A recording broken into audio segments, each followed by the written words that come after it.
We are back again with another special edition of BV Weekly, where this time Brooklyn Vegan senior editor Bill Pearis is going to count down his favorite records of the first quarter of, what year is it? 2026. I think that's right. So if you've been following along, we had a special episode a few episodes ago at this point, which was Andrew Sacher counting down his favorite records of January, February, and March. And now we're about halfway through April while we're recording this, but Bill is here to count down his favorite records of January, February, and March, right? Nothing from April will be on this list. Nothing from April will be on this list or anything else that I've heard from this year that's not out yet. Right. So if you're confused about why he didn't choose X, Y, or Z, make sure it came out between January 1st and March 31st, Q1 2026. Right. You know, every Friday, Andrew has notable releases. I have a column called Indie Basement where I review other records, and we put up the Indie Basement best of 2026 so far, quarter one, Q1, like on the 1st of April. And so this list comes from that. Right. But is that list maybe even longer? Is that? Yeah. For that list, I picked 20, which actually turned into 22. And I put it alphabetically because I feel like when it's this early in the year, trying to rank things, everything's still a little fresh. I'm not really 100% sure on where records go. However, this is a podcast and podcasts love to rank things. So I have, against my better judgment, put the top 10 in ascending order. So yes, more fun for sure. And so, like you said, Bill has been doing Indie Basement on Brooklyn Vegan. Actually, you started at Brooklyn Vegan only doing Indie Basement originally. Well, it was called This Week in Indie. Oh, right. This Week in Indie. Or yeah. Bill's Week in Indie. This Week in Indie. So when Bill first started, there were like a bunch of different columns on Brooklyn Vegan to kind of fill in the gaps of what I was blogging about regularly each day. And Bill was so immersed in indie is such a loaded word. Not everyone kind of defines that the same way. But like, that's why we called it like, I don't know, sort of a traditional definition of indie rock, college rock. Right. It's very rooted in 80s college rock and 90s indie rock and that sort of stuff. Yeah. And as time has gone on, this column has lasted. Bill also long ago became a full-time Brooklyn Vegan editor, writer. So that column has persisted. And like you said, every Friday, Andrew does a whole bunch of new album reviews in a column we call Notable Releases. And Bill does, because there happens to be still so much difference in what Bill is truly interested in that kind of falls under this quote indie umbrella. So Bill continues to do separate album reviews in Indie Basement. Collectively, that's like all the album reviews we do every Friday. That's right. So this is the Indie Basement version, but also Bill's personal list, top 10. Any other disclaimers before we get going? I think that's it. You know, as I write on the post that's on BrooklynVegan.com, this isn't a definitive overreaching the best albums of the year so far, just my personal favorites. And we'll see if there's any overlap with what Andrew had. All right. Might be. Or what maybe on my own list that doesn't exist. Let's go. Yeah. A few runner-ups first. Alexis Taylor from Hot Chip, his new solo album, Paris in the Spring, is wonderful. Heavenly, the classic 90s indie pop band, they released their first album in 30 years. It's called Highway to Heavenly. That's also really good. I also really liked Dry Cleaning's new one, Secret Love, Mandy Indiana's Erg, and the Help to Charity compilation, which features Arctic Monkeys, Fontaines DC, Pulp, and so much more. But here are my top 10 records of 2026 so far. All right, coming in at number 10 is Exec with Prove the Mountains Move. How do you spell that? EXEK, and it's all capital letters. Got it. Yeah. So they're an Australian band who have been around for about a decade, and they make this dark, claustrophobic style of post-punk and have released records on John Dwyer's Castle Face Records and Cindy Lee's label West 25th, among others. Prove the Mountains Move is their first album for DFA, and they've got shows opening for LCD Sound System in Boston later this year. And it's their poppiest release yet, but only poppy compared to previous exec albums. Frontman Albert Wolski says the album was born out of COVID lockdown parties and was influenced by listening to Sheryl Crow, Robbie Williams, and Pearl Jam, but this record doesn't sound like any of those artists. It's still exec, but this time it's closer to like poppier moments of Wire or Bowie's Berlin trilogy than the claustrophobic sounds of their previous ones. And this combination really works. It's a really cool record. If you have an interest in post-punk, but like things on the poppier side, this is a really cool record. I still need to check that one out. Yeah. All right. Coming in at number 9, we have Cardinals with Masquerade. Ireland is really hot right now. If you're paying any attention to music, mainly from like Fontaines DC, but there's also Gurriers, Kneecap, Just Mustard, and more. Cardinals hail from Cork, Ireland. What about CMAT? Oh yeah, CMAT. That's true. Very true. But yeah. No. Yes. I don't know if I would.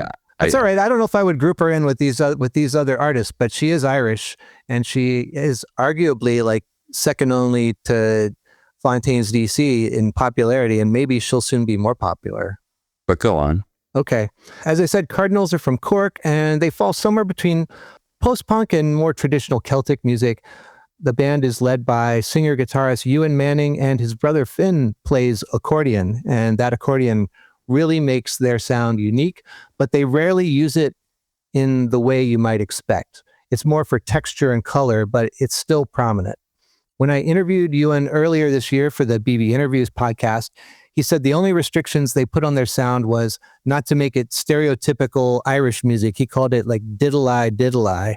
So there's none of that on this record, but you can still feel that it's from Ireland. The strongest Irish element with Cardinals is probably their swagger, and you really feel that on Masquerade, which is their debut album.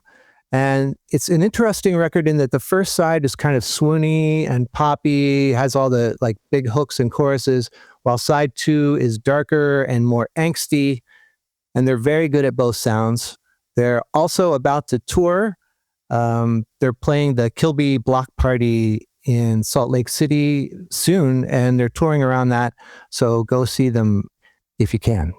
I do like that record. I would like to see them. Yeah. I think they were booked for Brooklyn Vegan South by Southwest show during COVID years. Yeah, they played it. Oh, they did play. Right. Yep. So I have seen them, and I want to see them again. Yeah, I saw them at the Øya Festival in Oslo, Norway 2 years ago. Oh, right. And you talk with them. You talk about that on the Brooklyn Vegan Interviews podcast. That was also a good interview. Right. And I don't want to give any spoilers, but that was some of the interesting back and forth about you being at that show. They were surprised. Mm-hmm. And they also talked about playing the Brooklyn Vegan South by Southwest show. Oh, right. Of course. All right. Moving on. Number 8, Landy Hecht, Lucky Now. Now, this is former Muncie Girls singer-guitarist Landy Hecht. It's her third solo album, and I think it's her best yet. And if you've looked at her name, it's spelled Lande, but it's pronounced Landy. I had to look up an interview of her before watching this because I had never actually heard anybody pronounce it out loud. Can you say it in her accent, though? She's English, so... it's an English accent, sure. Yeah. Yeah, you don't have to. That's all right. I haven't listened to it that recently in order to like work on a good impersonation. But this album, Lucky Now, she made it with Matthew Sims of the band Memorials, who might possibly come up on this list soon. And like her other 2 albums, this is shimmering jangle pop, which owes a lot to the whole world of cardigan-wearing indie like Heavenly and Dolly Mixture, bands like that. Some people use the word twee for this, and twee is often used as a pejorative, but Lucky Now to me is the best kind of twee. Confident performances and fantastic songs, but still kind of light and winsome with a little melancholy drifting in the background, which is like the perfect combination, if you ask me. This album has so many great songs, and if you're a fan of Always and The Best, but aren't down with Landy Hecht yet, you should fix that now. Agreed. I'm also a big fan of Landy, and I was so excited this album was coming this year. Yeah. Definitely giving it a bunch of spins. I've never seen her, and I never saw the Muncie Girls, so hoping to change that this year too. Definitely. All right. At number 7, we have BB Club's Amaro. Now, this is the third album from the Montreal duo, which is made up of guitarist Nicholas Basque of Plants and Animals and singer, keyboardist, and percussionist Adele Trottier-Rivard. I'm not 100% sure on that pronunciation, but I think I'm pretty close. I would describe BB Club's sound as windswept, melancholic shoegaze, not a million miles away from what Blonde Redhead do. They've always used drum machines and electronics, but this time they've really moved their sound more distinctly onto the dance floor with a little jazzy tropicalia in the mix. It's a very satisfying combination that makes BB Club's already unique sound even more singular and cathartic to me. A lot of bangers on this record, but again, it's still sort of shoegazy. I love their 2024 album, Feu de Garde, but I think this one is much better. BB Club, you should check them out if you haven't heard them before. All right, what do we got next? All right, at number 6, we're going to stay in Canada with the New Pornographers, The Former Sight Of. This is the 10th New Pornographers album, and these days, the band is basically just the Carl Newman show. They've earned a reputation at the start of being this supergroup, but Dan Behar from Destroyer hasn't played with them on a record for nearly a decade, and Nico Case is here, but she kind of just sings backup, but her voice is definitely crucial to the sound of it. But Carl has really upped his songwriting and production game on this one, which I think is their best album since Brill Bruisers, so that's been more than a decade for that. It's mellow, but it's not boring. It's not the crunchy power pop of their 2000s era albums, but, you know, they're not in their 20s anymore, and this represents who New Pornographers are now, while still making a commitment to perfectly crafted pop songs. Lyrically, Carl Newman has really stepped up with The Former Sight Of, and Carl told me on the BV Interviews podcast that he can defend every single line that's on this album. If you haven't listened to New Pornographers in a while, you should really check back in with them. This record's great. That's my exact experience. I've been listening to New Pornographers for, I guess, over 20 years at this point, and have not listened to them in a minute. Don't consider them like a band that I put on. And I listened to the new record and I was like, no, I need to be checking back in with New Pornographers even more. Yeah, it felt just reminded me how great New Pornographers are as a band. Yeah. They've been doing it for more than 25 years and they're still making fantastic records. There's not a lot of bands who've been around that long that you can say that about. Yeah, and they don't always get the same kind of attention as, I don't know, some of the other indie bands that kind of have been alongside them. Not saying they're small, but, you know, let's say Broken Social Scene or Belle and Sebastian. Would you agree where I'm going with this? But it's like they are up there in that kind of group of solid, now nearing legendary, kind of just staple canon indie rock bands. They're a band that have been around so long and have been generally like so good for so long, you kind of take them for granted. But I think this record is really one that's sort of like, oh, I should be paying more attention to what they're doing. And so you're saying this is your favorite non-Dan Behar New Pornographers album, or your favorite since Dan Behar left? I think their last best record was Brill Bruisers, and this is my favorite since then. Was Brill Bruisers Dan's last? If you look at his discography on Wikipedia, Brill Bruisers officially the last New Pornographers. Then he did Hello Blue Roses and just Destroyer album since. Right. I think he toured with New Pornographers a couple years ago. It was maybe it was an anniversary for their debut album, so they got the whole band back together. But yeah, otherwise he's not really in the group anymore. Though Destroyer's drummer is now going to be New Pornographers drummer on this upcoming tour. Oh, cool. Yeah. All right. Well, let's keep the train rolling here. At number 5, we've got Bill Callahan's My Days of 58. Speaking of artists that you sort of take for granted, boy, Bill Callahan's been making amazing records since the 90s, since his Smog days. And I definitely checked out with him for a while, but I came back around in the past couple years, and this one is really a treat. My Days of 58, this really shows you how to maintain a career, at least creatively. Like, he's not chasing trends, he's just writing what he knows. It's a laid back, loose rumination on mortality and grief. I guess there's a lot of that going around these days.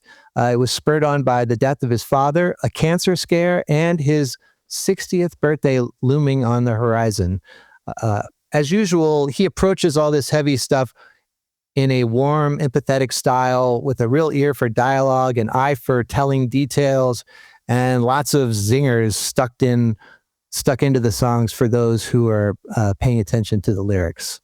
This record sounds great too. There's like horns on it. It's just a really warm, wonderful record, and then just great song after great song. This is a really, really strong record from a veteran artist. I 100% agree. This is definitely on my list, and it's, I too often say I'm surprised because, like New Pornographers, you take Bill Callahan for granted. So it's like, oh, another Bill Callahan record is coming. I know what that's going to sound like. Mm-hmm. But this one really hit me. It really I'm always going to listen to a new Bill Callahan record. I don't even remember what I thought of the last Bill Callahan record. And I don't mean that as a diss. I just mean sometimes you go through phases and certain things you pay attention to more for whatever reason. But this new Bill Callahan record really hit me, has gotten many re-listens, and definitely on my list. I don't know what my list looks like, but it's on there. I don't want to say that this is a record for men of a certain age by a man of a certain age, because he definitely like brings enough other stuff into it that it's relatable to almost anybody that listens. But definitely, if you are, sort of hovering around his age, it hits extra hard. All right, we're racing towards the top. At number 4, this was a late entry in my list, Station Model Violence, their self-titled album. I missed this when it actually came out and was listening to another podcast. I think it was Yossi Salik's Bandsplain Best of the Year so far, and Chris Ryan shouted this out, and I had no idea that it existed. And I listened, and it came out March 27th, so I sort of added it in post afterwards. I've been listening to it actually nonstop for the last couple of weeks. I should say who this is. Station Model Violence are an Australian band that is Daniel Stewart from Total Control and Buzz Clatworthy, who also records as RMFC. They're based out of Sydney, not Melbourne, but this still feels spiritually, psychically part of the Melbourne scene that gave us Total Control, Eddie Current Suppressing Ring, UV Race, and so many more groups who featured dull wave mullets. If you like Total Control, you're really going to like the Station Model Violence record, whose sound is, I would call it intrinsically punk, but warped through a lens of 70s Brian Eno, including like his work with David Bowie, also early Devo, Wire, and Bauhaus. Their self-titled debut is heavy, darkly glam. It's melodic, psychedelic, punishing, hypnotic. It's the kind of record, for me at least, when you put it on and immediately you're like, oh yeah, this is the stuff. I really think this record rips. If you just want a taste of where you're going, head straight to the song Heat, which was the band's first single. And it's made up of a soul descending riff set to tom heavy backing that builds and builds and builds, adding all these cool hooks along the way. It's an 8-minute song, but I would have been okay if it was 80 minutes long. It's got such a good groove. Daniel Stewart is the sort of better known of these two people, but Buzz Clatworthy brings a lot to make Station Model Violence unique. He plays a lot of 12-string guitar, which brings a chiming, jangly sound at times, which works really well and puts a shimmer on these otherwise hard-hitting songs. And again, I think that's a little bit like what Daniel Ash used to do with Bauhaus. And if you like Bauhaus, this record really reminds me of that. This album rules, and I didn't want to rank it too high because of recency bias. But as I said, this is all I've been listening to for the last 2 weeks. I need to check this one out still. Yeah. Like if you like Total Control, and there's a lot of people, they're a big cult. So if you don't know that this record's out there, definitely put this at the top of your list. All right. We've entered the top 3 with Memorials, All Clouds Bring Not Rain. Another band that you interviewed for BV Interviews. That's true. You've got a high hit rate of landing interviews with people who made albums you love this year. Yeah, that's true. If you don't know who Memorials are, they're kind of a super duo. It's Verity Sussman, who led the much-missed aughts-era band Electrolane, and Matthew Sims, who played in Wire for the last 15 years, but also led this band It Hugs Back, who were signed to 4AD in the late 2000s. Together, they make this kind of earthy, groovy style of psych that owes a lot to krautrock, dub reggae, ambitious 60s artists like David Axelrod. There's also Baroque pop, British folk, and even a strong Doors element to their sound.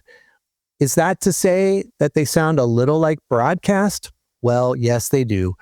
But they've figured out their own corner of the world with their second album, All Clouds Bring Not Rain. Sussman and Sims get their hands on a lot of cool vintage instruments for this one, including harpsichord, vibraphone, the distinct sound of Leslie speakers, that sort of stuff. It's a super awesome headphone album. And if you're one of those audiophile types with a nice, like, actual stereo, this record is also really made for you. The songs are great too, beyond the sounds. Some are very danceable in a 60s go-go kind of way, but there's also some really beautiful folk songs. I will also say, go see them live. They're on tour in May. It's just the two of them, but there's a lot of loop pedals going on and mid-song instrument switching. And they've got a really cool DIY live show that really fits their whole vibe. They're super awesome. I'm a big fan of this record. Memorials, All Clouds Bring Not Rain. Hell yeah. All right, number 2. And this is a record that I know everybody loves. And that's Buck Meek's The Mirror. All right. Is this the first one that was also on Andrew's list? I believe so. Also on my list. Right. I don't know where, but yeah, you were right. We all love this one. As you and Andrew noted on his recent bonus episode of BV Weekly, this is a rare album that everybody at Brooklyn Vegan likes. And I guess I'm kind of the outlier here on if you were to say which one of us might not like this record, it would be me. And I also interviewed Buck for the podcast, and I will be honest, it was at Andrew's behest. He loved this record so much. He was like, you should really interview them. He's on parental leave, and he might have done it if he hadn't been gone. And so I said, of course. And I listened to it, and I fell in love with it. It's so good. We're in dark times right now, but Buck has managed to find joy and hope on this record, and doing so in a way that is moving but not cloying or sentimental. In addition to the great songs, and they are really great, I just love the way this sounds. Buck's Big Thief bandmate, James Krivchenia, produced the album, and he brought a electronic ambient sound design and atmosphere to it. If you listen to the interview that I did with Buck, he talks about how they set up this crazy thing where every instrument that they were playing, like every drum piece, the guitar, it would also trigger these samples that they had done of like sort of ambient electronic stuff. And it really gives this record a unique sound. It's a great headphone album too, just like that Memorials record. It's the whole package, I think. What's going on in the world right now? It's a lot, but this record makes me feel better. And I really value that aspect of it. And I listen to this still constantly. I love that. All right. We're at number 1. Dun, dun, dun. Dun, dun, dun. And my number 1 is Ulrika Spacek's Expo. And this is why we love Indie Basement. Ulrika Spacek, you're not going to see that. It's number 1 in many places. That's true. And I was a big fan of their last record, Compact Trauma. It was my number 3 of 2023. And this one, Expo, currently holds the top spot of the year. If you don't know anything about this band, they're from London, and they've been around for a little more than a decade. And they started as this dark experimental psych band, but they've grown more melodic and interesting with every record. They have 3 guitarists, and I think it's not wrong to compare them to another 3-guitar band, Radiohead. And I think anyone who likes Radiohead will like Ulrika Spacek. They're one of those bands who I really don't understand why they aren't selling out 2,000 capacity venues. They just played Mercury Lounge here, pretty small. I know you couldn't make that show, which was a bummer. Yeah, definitely a bummer. They should be, in Bill's imagination, that they're selling out stadiums. This record was made in kind of an unique way. They recorded their own improvisational jam sessions and then sampled those, built songs around those samples, and then re-recorded everything to make it more of a band album. Like a lot of albums on this list, I just love the way it sounds. There are moments on Expo where they incorporate drum and bass, jungle, and other electronic styles in a way that recalls like Dummy era Portishead, Bjork's Homogenic, and Kid A era Radiohead. But it's as if those were all made by the same band on the same album, and yet it just sounds like Ulrika Spacek. I think if there's one album, one band on this list that I could implore listeners to check out, it would be this one, Ulrika Spacek's Expo.